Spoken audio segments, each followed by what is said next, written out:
9 मई के मुजरिमान को इंसाफ के कटहरे में खड़ा किया जाए। Formation commander conference. 9 मई के मुजरिमान के खिलाफ अदालती कार्रवाई के बगैर मुल्क साजिशी अनासर के हाथों यरगमाल रहेगा। आर्मी चीफ की ज़ेर सदारत 83वीं फॉर्मेशन कमांडर कॉन्फ्रेंस में corps commander, principal, staff officer, Pak फौज के तमाम फॉर्मेशन कमांडर्स ने कॉन्फ्रेंस में शिरकत की। मजीद तफसीलात सरदार ताहिर महमूद की इस रिपोर्ट में। पाक फौज के शोबा ताल्लुकात आमा की जानिब से जारी बयान में कहा गया है कि आर्मी चीफ की ज़ेर सदारत 83वीं फॉर्मेशन कमांडर्स कॉन्फ्रेंस हुई है, जिसमें corps commander, principal, staff officer, Pak फौज के तमाम फॉर्मेशन कमांडर्स ने शिरकत की है। फोरम का कहना था कि मुल्क के वसी तर मफाद में लाजिम है कि कानून की अमलदारी को कायम करने और 9 मई के मुजरिमान के खिलाफ फौरी और शफाफ अदालती और कानूनी कार्रवाई के बगैर मुल्क ऐसे साजिशी अनासर के हाथों हमेशा यरगमाल रहेगा।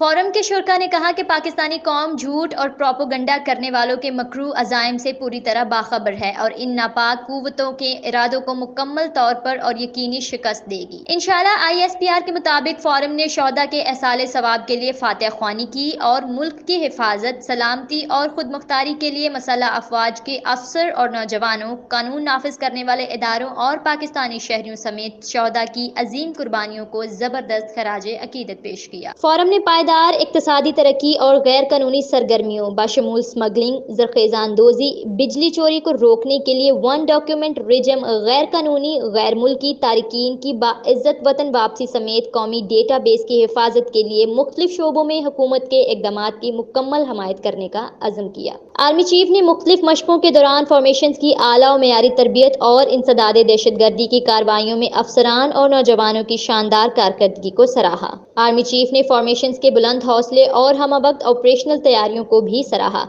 कॉन्फ्रेंस में मुल्क की अक्सरी क़यादत ने फॉर्मेशन कमांडर कॉन्फ्रेंस में शिरकत की, शोहदा की अजीम कुर्बानियों को ज़बरदस्त खराज अकीदत पेश किया। फोरम ने मुल्क की हिफाजत, सलामती और खुद मुख्तारी के लिए मुसल्लह अफवाज के अफसरान, नौजवानों और कानून नाफिज करने वाले अदारों और पाकिस्तानी शहरियों समेत शोहदा की अजीम कुर्बानियों को ज़बरदस्त खराज अकीदत पेश किया। फोरम ने तहफ़्फ़ुज़ात का इजहार करते हुए कहा कि पाकिस्तान के दुश्मन पाकिस्तान के अंदर सिक्योरिटी फोर्सेस और मासूम शहरियों को निशाना बनाने के लिए अफगानिस्तान को इस्तेमाल कर रहे हैं। फोरम ने दहशतगर्दी के खिलाफ जंग में नए जमशुदा अजला की अवाम की बेशबहा कुर्बानियों का एतराफ़ किया। फोरम ने दहशतगर्दी को फैसला कुन शिकस्त देने के लिए नए जमशुदा अजला की तरक्की की अहमियत पर भी जोर दिया। फोरम ने बलूचिस्तान में समाजी और इक्तिसादी तरक्की की ज़रूरत पर जोर दिया ताकि बैरूनी तौर पर प्रोपोगंडा करने वालों का मुकाबला किया जा सके। प्रोपोगंडा करने वालों की पुष्ट पनाही गैर मुल्की स्पॉन्सर्स के जरिए की जाती है ताकि बलूचिस्तान के नौजवानों को अमन और तरक्की से दूर रखा जा सके।